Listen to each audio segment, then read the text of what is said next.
In the silence of the trophy room, where the echoes of past conquests resonate, we discover how to lead as men.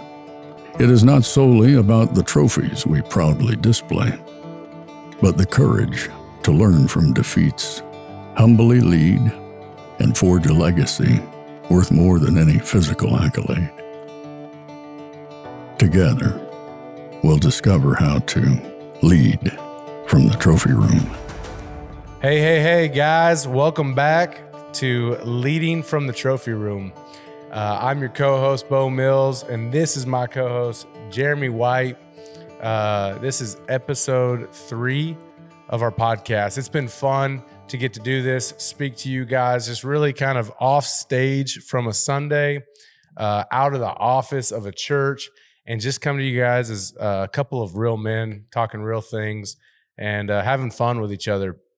Jeremy is actually going on sabbatical. We're calling it sabbatical. He's just going on vacation. I'm actually in the middle of it, Bo. You're in the middle of it right now. As you watch this. He'll be right in the middle of sabbatical. And really a sabbatical. What is a sabbatical? That's such a church term. It is. So you hear it in education. You hear it in church. Basically, it's an extended time off to just rest. It's really mental rest is what it is. So with my job, there's a lot of mental work. And so typically pastors, I bet a lot of guys feel the same way. I know. So it really is a blessing. Honestly, it's a blessing to be able to get a break. The goal is to rest. The goal is to read. The goal is to work out and just make sure that I'm healthy spiritually. So before I can lead, I need to be healthy and strong myself. So honestly, it's been 18 years since we started the church. I haven't been able to really have an extended time off like this. And I felt like it would be a perfect time with my son graduating this year and daughters in college. It's probably the last time that we will all be at home together in the summer. So that's what sabbatical is, man. We'll dive into some of your plans for your vacation in a little bit. But so we just thought it'd be a perfect time to talk about vacations and the importance of getting away and doing something with family as a leader of the household. Be intentional about it. I think a lot of times we take vacations, but sometimes we're not intentional with those vacations to really make them count. You ever go on vacation, you get in a fight, and most of the vacations, maybe even you come home and you're like, wait, we were supposed to be closer together, but now we're all mad at each other. I don't even like my kids anymore. Yeah. Why the heck did I spend millions of dollars? Yes. Which it feels like millions of dollars. Yes. And then we're all angry. We left late. We packed too much. I loaded the car. It's hot. So the kids are fighting. So let's talk about that. Bro. All right. What you don't know. Hey, and guys, if you're watching this or listening to this, one thing I do want to disclose is me and Jeremy going into these podcasts, we don't sit here and we don't rehearse these. I really want to. I want to have structure. I know. Bo won't let me. Yeah, I want them. I just want you guys to know this is really coming from our hearts. If they suck, it's Bo's fault. Yeah, they put it on me.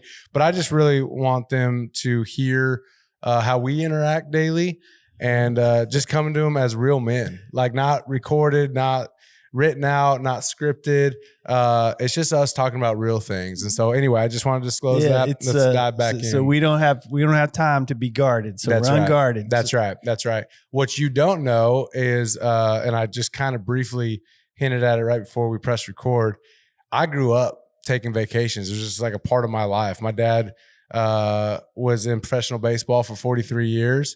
And every summer, we got in the car, we piled in mom's car, and she drove us across country to go see dad. And so my whole summer, every year of my life was a vacation of seeing dad somewhere, wherever he was coaching. Man, that's just cool because you were probably around some famous baseball players. A lot of famous baseball players. You probably didn't even know the difference as a little kid. Yeah, it was just part of my life. Like it's something we did. The ballpark was the playground.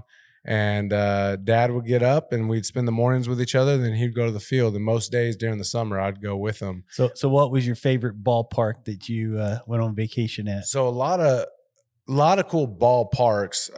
One of my favorite memories was Colorado Springs. He was the AAA manager for the Colorado Rockies at the time. And facility is in Colorado Springs. So we got to stay there right at the base of Pikes Peak, a huge peak in Colorado. Got to go up there. They got a train that goes around it. And then a place called Garden of the Gods. I've been there. Garden of the Gods? Yeah, we went there. So I was about 12 years old, 13 years old, and I got to work at Garden of the Gods at a pack station and pack people back in to Garden of the Gods. The owner, Donnie, would be back there cooking them breakfast. And then we'd pack them out at 13 years old. And I remember going down, I was running down this trail and there was a rattlesnake across the trail. And I literally went from running 25 miles an hour, it felt like, good downhill, to jumping up on a rock, screaming like a little girl. And we got to kill that thing, skin it, and salt it out. And I got the skin, but just great memory. I mean, I could literally talk for 3 hours from the vacations we went on as a family and the impact they had in my life. So what did your family do well? We just spent time. We went and discovered things well. Okay. So we didn't just sit in the room, or we just didn't stay around the apartment or the house. Yeah, we went and we explored and discovered things and did things. And, and I'll be completely honest, at this point in my life, a lot of people don't know this about me. I was a professional baseball player. My dad was a professional baseball coach. So they just have these ideas about us, if that makes sense. They paint their own picture. We were living in a double wide trailer right now. My dad hadn't even bought himself his own vehicle. Yeah. He would drive his father's El Camino every year he got home. We didn't have a lot of money.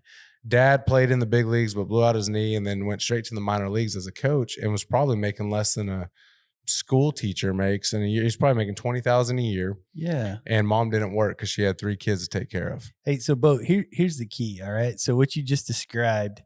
So I think a lot of times we think we have to go and spend all this money on big vacations. Right. And the truth is we don't. That's the point I wanted to make. Yes. We didn't have the money to go do extravagant things. We just did a lot with what we had. And you were together a lot. Yes. And so we spent a lot of time outside. Going and discovering things might have been just driving up Pikes Peak and seeing from the window and going on a hike or doing that stuff. Yeah, hikes are real cheap. Yeah, they're real cheap. They're costly to our body, but they're real cheap. Yeah. But we just had a blast. I mean, so yeah, anyway, if you talk to me or my siblings, a lot of our stories come from all the vacations we had as families. That's awesome. Yeah. What about you? What do you do as a leader of your household and some vacations you've taken? Yeah. So we kind of alluded this in the intro so over the years, I think I made some mistakes when it came to vacations.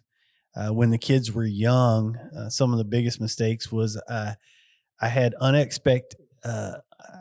unrealistic expectations on vacation. Like I really thought the picture of vacation is we were going to go somewhere. We're all going to get along. I'm going to get to spend a great deal of quality time with my wife. And yeah, when the kids are young, it just doesn't go that way. They're usually, they're extremely selfish. So they want what they want. And if they don't get it, they're having a fit. They're throwing a fit. Yep. And so on a vacation, if you think about it, a lot of times you go on vacation and it kind of pulls out all the selfishness in you. Yeah.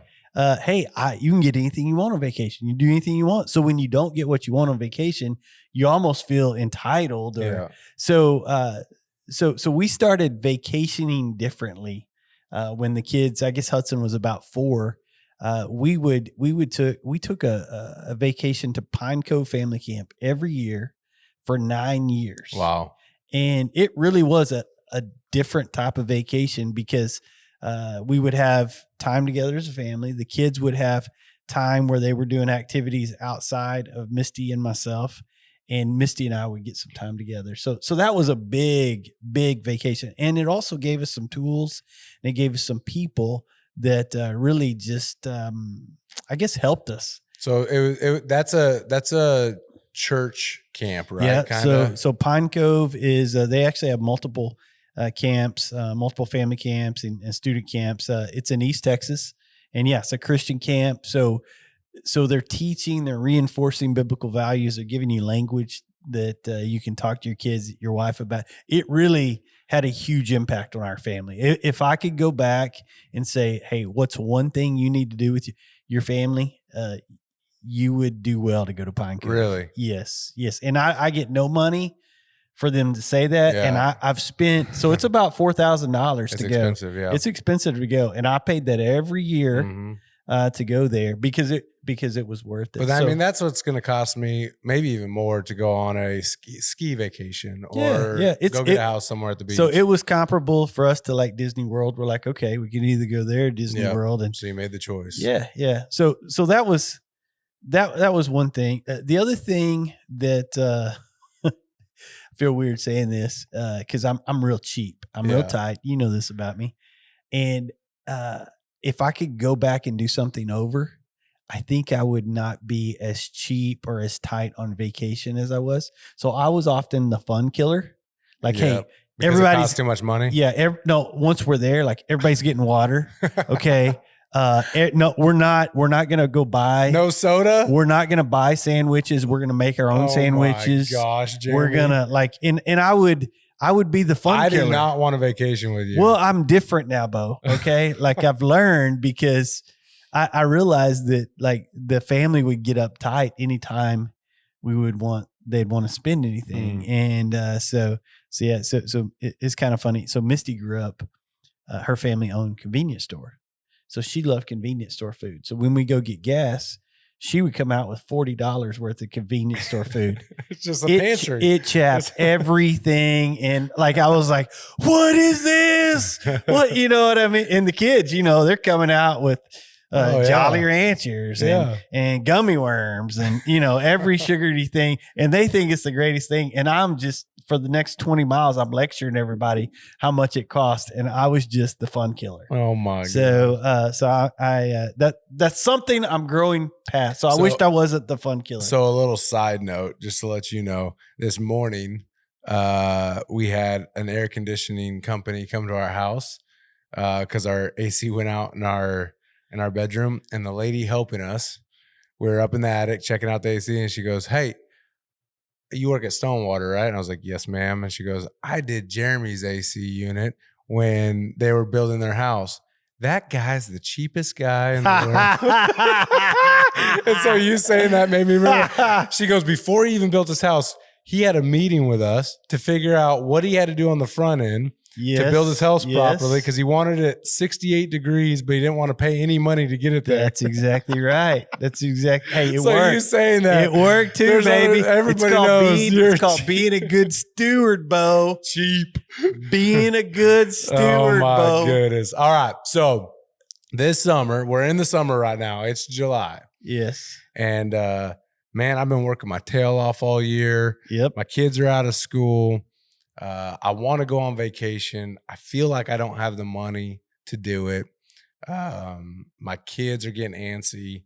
Like what do you tell guys if I were that guy? Like I'm coming to you saying, "Jeremy, I want to take my 3 kids and my wife, and I want to go to Colorado." Man, I don't know if I have the money to spend to do that. Now, is the smart thing to tell them just to go or do something else and save up money for next year? I mean, like, what do you do? Yeah, I think you just got to get. So I like this sort of stuff because it's like the more boundaries you have, the more creative you have to be. So if money's a boundary, just get creative. It may be that instead of going to Colorado, that you go camping on the Guadalupe River. Misty and I did that years ago, where we set up a tent on right outside New Braunfels, and we floated the river for about 2 or 3 days together. That's cool. And it was awesome. The river's real cold in July and August. Like it's a cheap, really cheap vacation. That reminds me, like when my kids were really small, and I'd buy them a really expensive toy or something for them to bounce in and play music and all this stuff, and they threw a fuss with it. But then you got a water bottle and put a penny in it, and they play with it for hours. And you don't have to go to Disney World to have fun, man. Yeah. So it's so true. Yeah. So that's what I'd say. Just get creative. And because the important thing is just making the memories, spending time together. with the family. Yes. Being together. And there are a lot of great places to go in Texas. So one year we did all the natural swimming holes.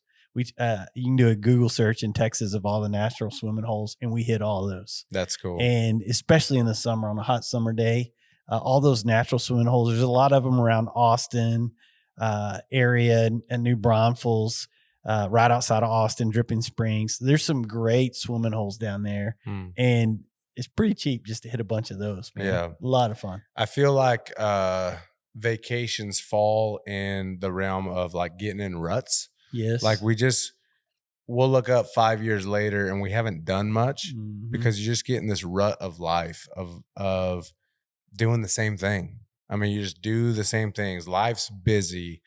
We have no time, but really you do. You just got to be intentional about it. Yeah. Like how do you be intentional about the time and getting out of the suck of life? Yeah. So let me give you a couple pointers. Number one, go. All right, go on vacation. And then number two, be intentional. And here's what I mean.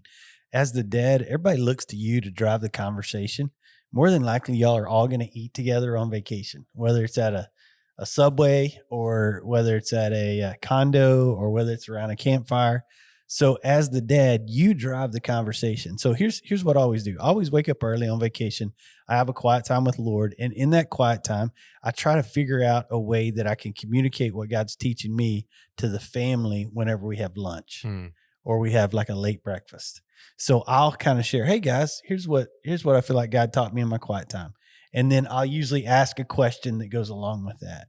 And then here's what happens at dinner. Every vacation, you go with me. This is what I'm going to do, Bo. I'm giving my playbook.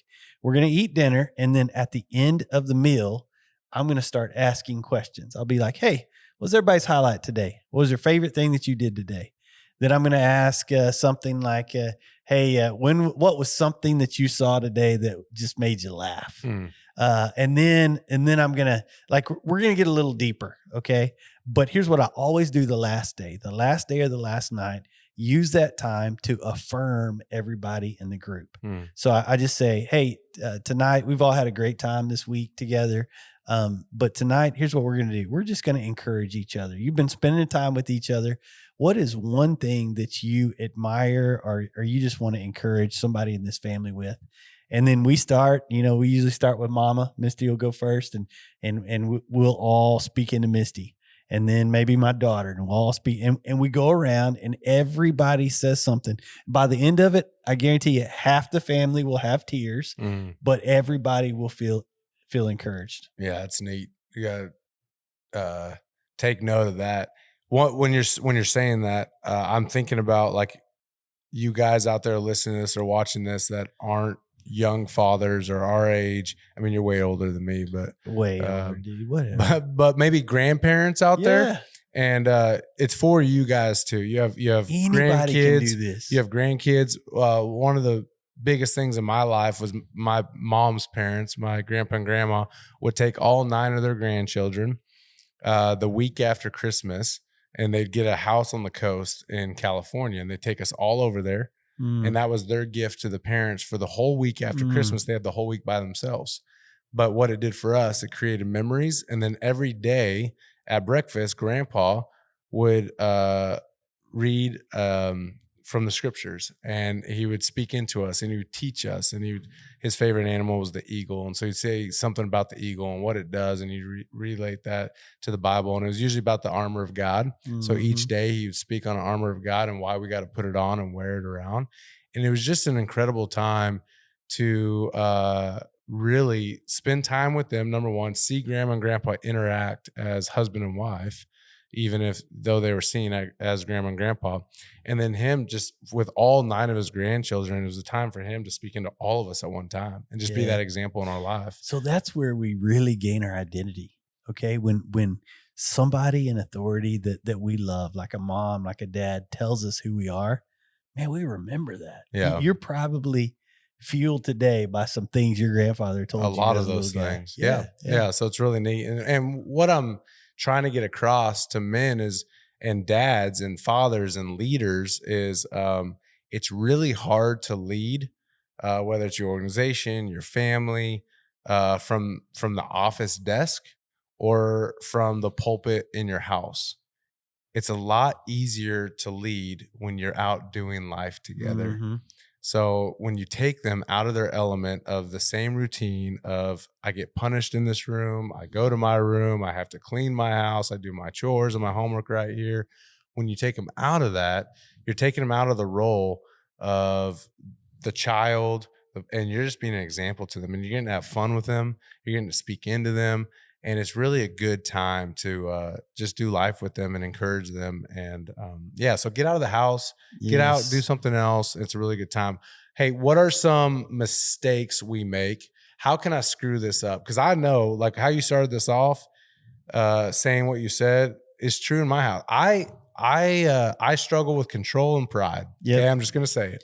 So I don't know. So kill all your expectations. Yeah. Okay. Whatever that little dream is that you have in your brain, it's all going to be like this. Just kill it before you even go. Yeah. And just say, God, what do you want? Yeah. And view it like a camping trip. You ever been camping? When you go camping, inevitably something goes wrong. Something doesn't work. Yep. Something goes wrong. Like inevitably I forgot something. I forgot something. On vacation, something will go wrong.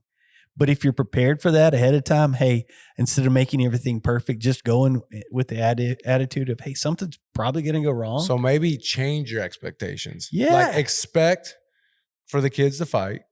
Expect for something to be frustrating. Well, I would say this, just if you go into it with, hey guys, like we're not perfect and we're going to give grace to each other and we're going to use this as a teachable moment.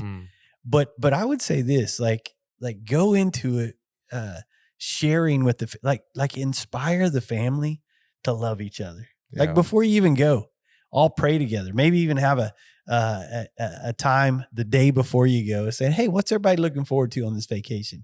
How could this vacation be a win for you? What do you want to do? What's something you're excited about? And then the kids are starting to dream and they're a part of it. And it's not dad's vacation or mom's vacation who planned it. It really is our vacation. Yeah, and then the other thing I was going to say is, hey, when something goes wrong, bring everybody into it. Don't just dad or mom solve it.